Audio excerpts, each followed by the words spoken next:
یہ جتنے بھی قرآن مجید میں نبی کریم صلی اللہ علیہ وسلم کے بڑے غزوات کا تذکرہ ہے، ایک بات آپ ہر غزوے کے ذکر میں مشترک پائیں گے. آپ نے پیچھے غزوہ احد کا ذکر پڑھ لیا تفصیلی سورہ آل عمران میں، یہ بدر کا ذکر آ گیا، آگے احزاب کا تفصیلی تذکرہ ہے اس میں سورۃ الاحزاب میں، غزوہ تبوک کا تفصیلی تذکرہ ہے سورۃ التوبہ میں، اور غزوہ بنو نذیر کا تذکرہ تفصیلی ہے، پوری سورۃ اس پر نازل ہوئی سورۃ الحشر.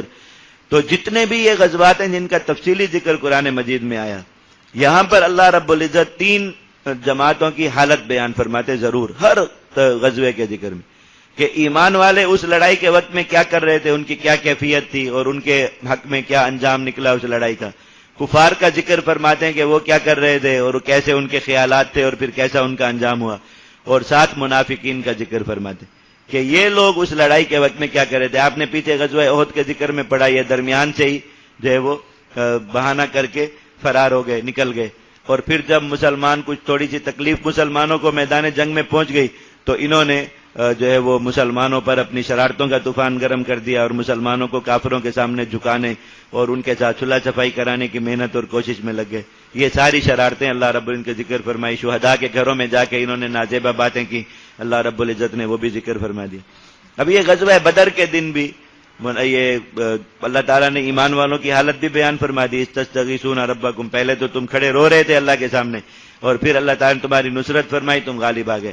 اللہ تعالیٰ نے کفار کا ذکر بھی فرما دیا کہ وہ اکڑتے ہوئے آئے تھے اور تکبر اور ریا کرتے ہوئے آئے تھے. اللہ تعالیٰ نے ذلیل و رسوا کر کے انہیں ان کے گھروں کو لوٹا دیا کہ لاشیں اور قیدی چھوڑ کر گئے یہاں پر. اب یہ منافق کیا کر رہے تھے جب یہ نبی کریم صلی اللہ علیہ وسلم نے بدر میں یہ فیصلہ فرما لیا کہ مسلمانوں کی اور کفار کی قتال ہوگا، لڑائی ہوگی. حضرت سیدنا عثمان رضی اللہ تعالیٰ عنہ کو نبی کریم صلی اللہ علیہ وسلم نے واپس بھیج دیا تھا مدینہ کی طرف.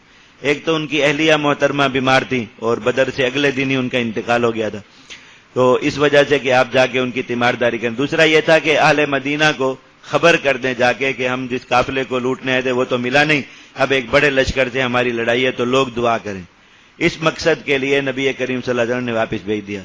اب جب انہوں نے مدینہ میں جا کر اعلان کیا اور بتایا کہ مسلمانوں کی تو وہاں ابو جہل اتنا بڑا لشکر لایا اور مسلمان اس کے مقابلے میں میدان میں، تو سب لوگ ان کے لیے دعا کریں. تو منافقین نے کیا کہا سنیے. اذ یقول المنافقون والذین فی قلوبہم مرض، جب یہ منافق جن کے دلوں میں بزدلی اور نفاق کا مرض ہے، انہوں نے کہا غر ہؤلاء دینہم، کہ دین نے انہیں دھوکے میں ڈال دیا کہ یہ جو باتیں کہ اللہ کی نصرت ہوگی اور جو ہے وہ غلبہ ہو جائے گا، لڑائی ہتھیاروں سے ہوتی ہے، تعداد سے ہوتی ہے اور ساز و سامان سے ہوتی ہے، کوئی چیز بھی نہیں ہے. تو ان چیزوں کے بغیر جو وہاں پر کھڑے ہو گئے دشمنوں سے لڑنے کے لیے، یہ دھوکہ دے دیا انہیں اللہ کے رسول نے، نعوذ باللہ. یہ بات کی. یہ منافق کی نظر چونکہ ہمیشہ نفاق زدہ جو شخص ہو اس کی نظر چونکہ ہمیشہ ظاہر پر جاتی ہے، اور وہ کسی بھی معاملے کا جو فیصلہ ہوتا ہے وہ ظاہری اسباب کو دیکھ کر کرتا ہے. اگر اس کی نظر اللہ پر جاتی ہوتی تو وہ نفاق کو اختیاری نہ کرتا. نفاق ہو ہی نہیں سکتا منافق جس کی نظر اللہ پر جاتی ہو. تو وہ دنیا کے ہی اسباب کو جوڑ کر ہر چیز کا فیصلہ کرتے ہیں. تو انہوں نے فوراً گنتی کی کہ مسلمان اتنے اور کفار اتنے، پھر ساز و سامان کی گنتی کی کہ مسلمان بالکل نہتے ہیں، کافر اپنے ساتھ بہت ساز و سامان لے کے آئے ہیں. تو فوراً یہ فیصلہ کر دیا کہ غلبہ کس کا ہوگا، کفار کا ہوگا اور مسلمانوں کا آملیٹ بن جائے گا. تو جب یہ بات سنی کہ مسلمان تو اس حالت میں وہاں لڑنے کے لیے کھڑے، تو انہوں نے کہا کہ یہ دھوکہ ہے.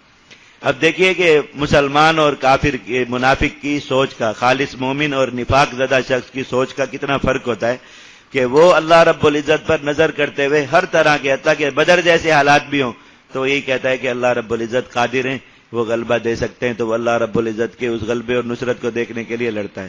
اور یہ نفاق زدہ جو شخص ہے اس کی نظر ہمیشہ اسباب پر جائے گی، تو وہ اسباب کی روح سے یہی فیصلہ کرے گا کہ یہ کام نہیں ہو سکتا.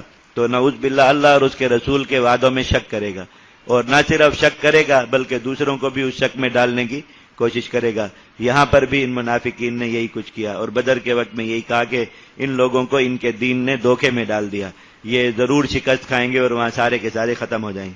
وَمَن يَتَوَكَّلْ عَلَى اللَّهِ، جو اللہ پر بھروسہ کرے، فَإِنَّ اللَّهَ عَزِيزٌ حَكِيمٌ، اللہ تعالیٰ قوت والے، حکمت والے ہیں.